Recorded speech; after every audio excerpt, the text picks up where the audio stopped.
Good evening, Mayor, members of City Council, City Manager Stiegel. Commander Lalley is going to come up here, as well as a couple of our police officers who are currently wearing some of the body cameras that we have recently been testing out. As you recall, a few months ago, we gave a presentation about what we were doing with body cameras, the group that we have selected to start testing these to see what fits best, what wears well, actually test the equipment out in the field. One of the things I'm very proud of is, although we've been looking at this for the past couple of months specifically on some very specific types of equipment, we've been looking at body cameras for about the past 2 years and testing them in different phases. So we have not had a reaction based to what has gone on around the country. However, it's very relevant, all those different incidents that have occurred. But I'm very proud that we've been looking at this for about the past 2 years. I think we're well positioned now as we go into this testing phase to really come forward with the best product. Everyone, I think, knows that we were recently awarded a grant, and so we'll talk. Anna's going to talk a little bit about that in her presentation. And after her presentation, we'll obviously open it up for different questions, and the officers will be here as well in case people want to see what the cameras actually look like. So with that, I'm going to have Anna take it from here.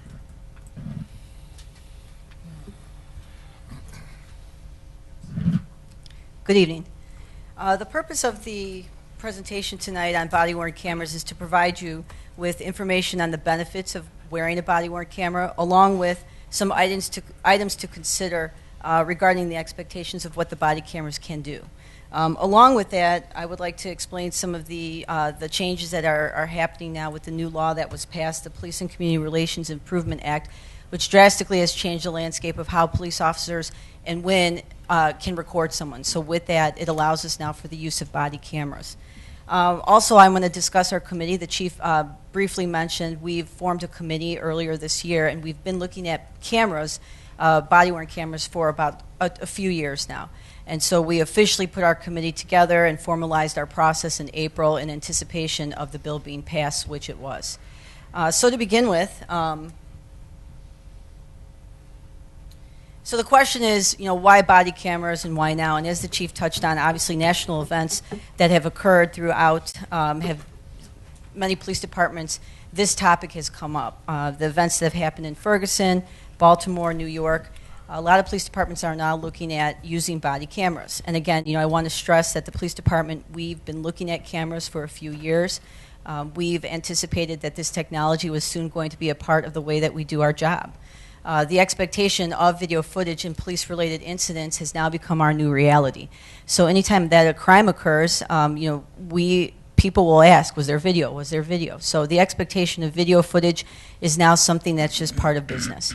So with that, as incidents occur, people, especially if the technology is there with the body cameras, will start asking, was an officer wearing body cameras? Does your department have a body camera? Obviously, body-worn cameras can capture evidence in the event of a crime, a police-citizen interaction, or any type of use of force incident as well. So the body cameras can help to strengthen and enhance transparency and accountability in the police department, which I'll touch on that a little bit later. It provides an inalterable audio and visual record of interactions that can capture evidence.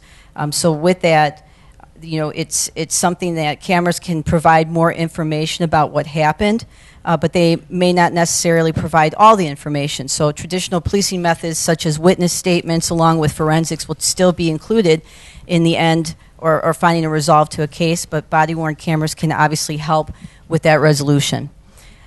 Lastly, the use of body cameras can also reduce public complaints and use of force reports, and it's also important to note that the body-worn cameras will not resolve complicated issues. It should be looked at as another resource. It should be looked as a way to, we need to manage citizens' expectations with the body-worn cameras' limitations, and they're also their capabilities as well. So I'm going to provide you with some of that information about what the body cameras can do.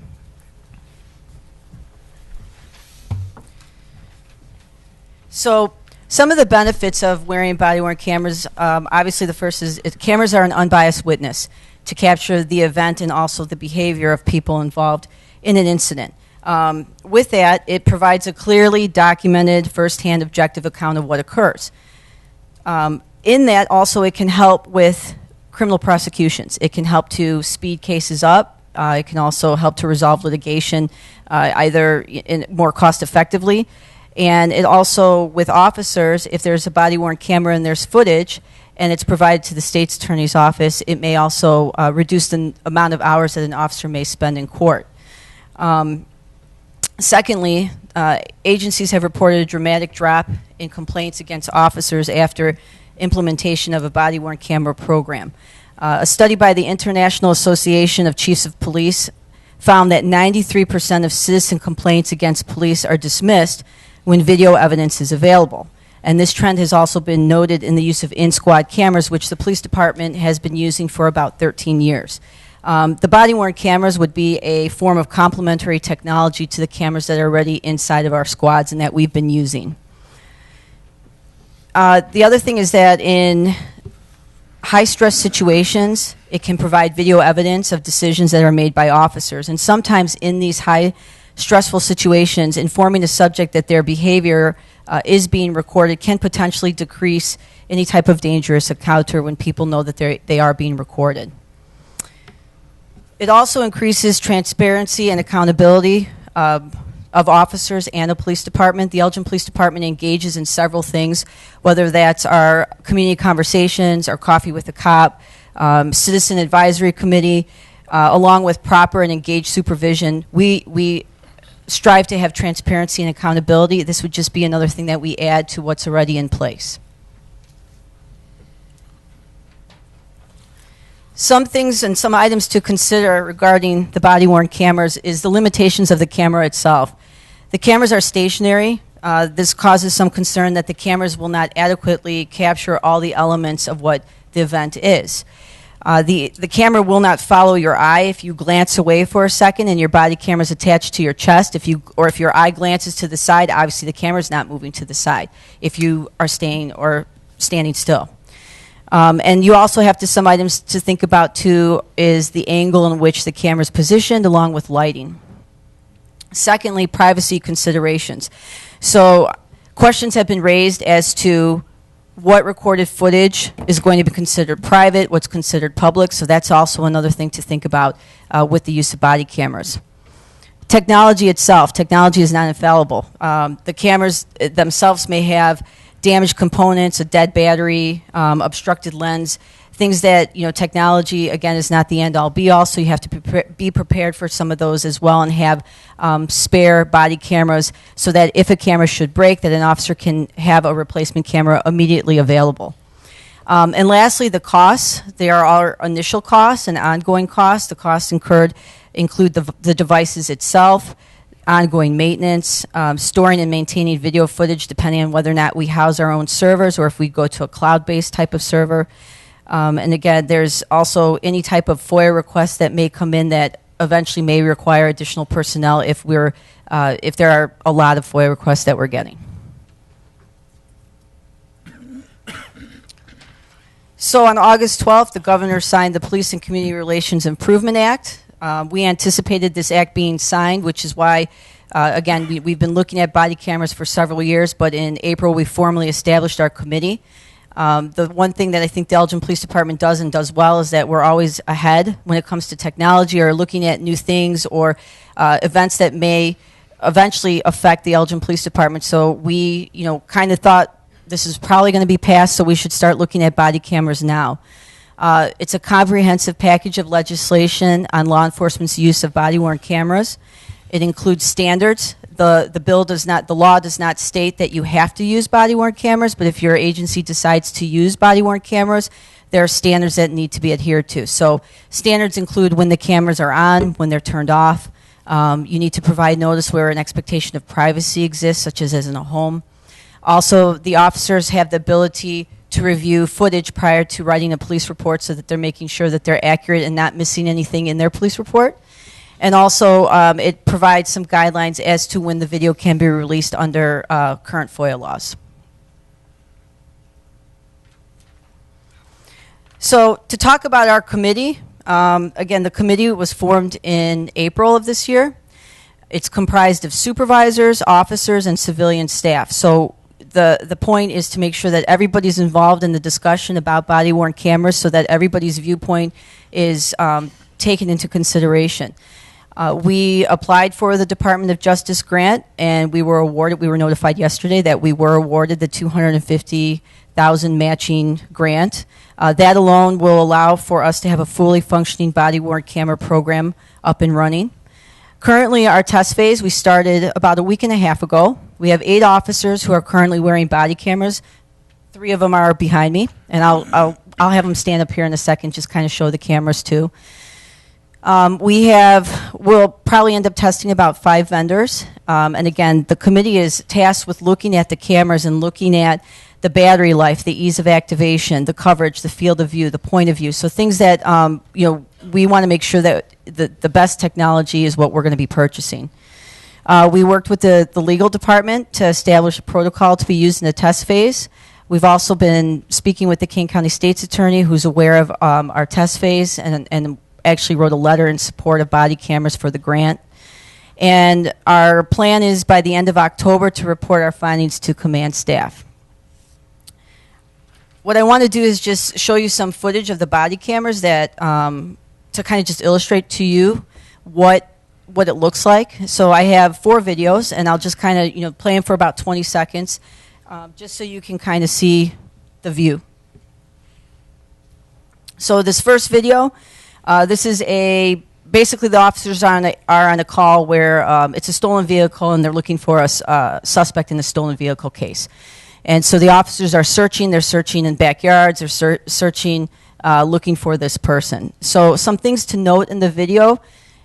30 seconds in, you'll hear a beep, and that's when the cameras, it says that it's activated. What the cameras do is it goes back 30 seconds and records just the video, but not the audio. So you'll see 30 seconds of video, you'll hear a beep, and that's when the audio kicks in.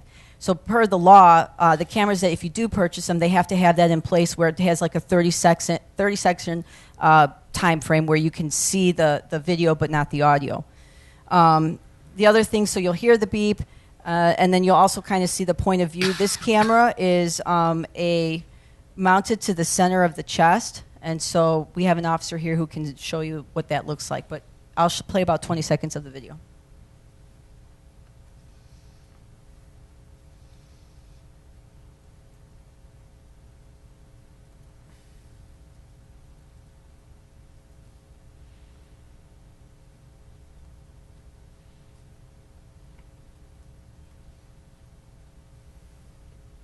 And the other officer that you see walking is Officer Bailey. He's actually here. He's wearing a camera that is attached to glasses, and so you'll see that point of view next.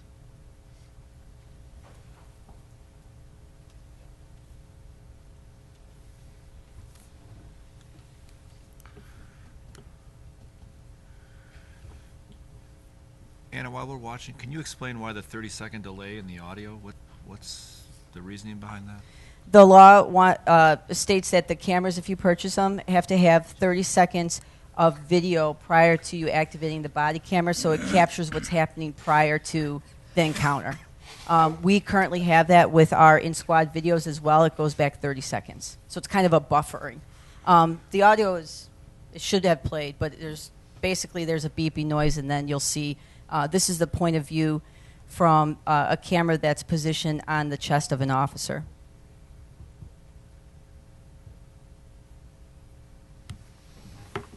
The next one is it's Officer Bailey, who's behind me, and this is a viewpoint from a body camera that's attached to glasses, and so you can kind of see the view's a little bit different. And what's to note too is the lighting in the video as well. Sometimes the glare will affect what you're able to see on the camera, and so the point again is with the cameras to know that to be aware of what are the limitations, so that way we can manage people's expectations about the video that they see. At some point, the video, you'll see the sun kind of blocking, and in that moment there, if there was someone standing in front of the officer, they may not be able to see him because of the glare, or it may not be captured on the camera as well.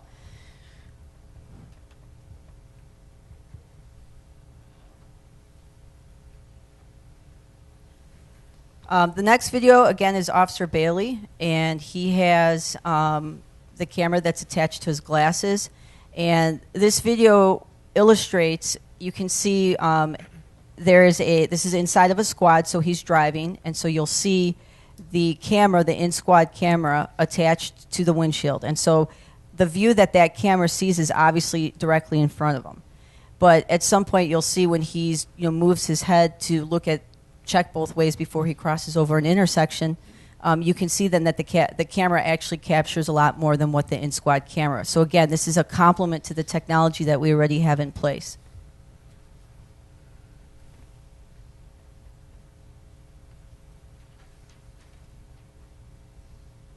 And so as he moves his head, obviously, the squad camera would never be able to catch that. So again, it just illustrates some of the point of view and the benefits to having body-worn cameras. There's one more video I'm going to show.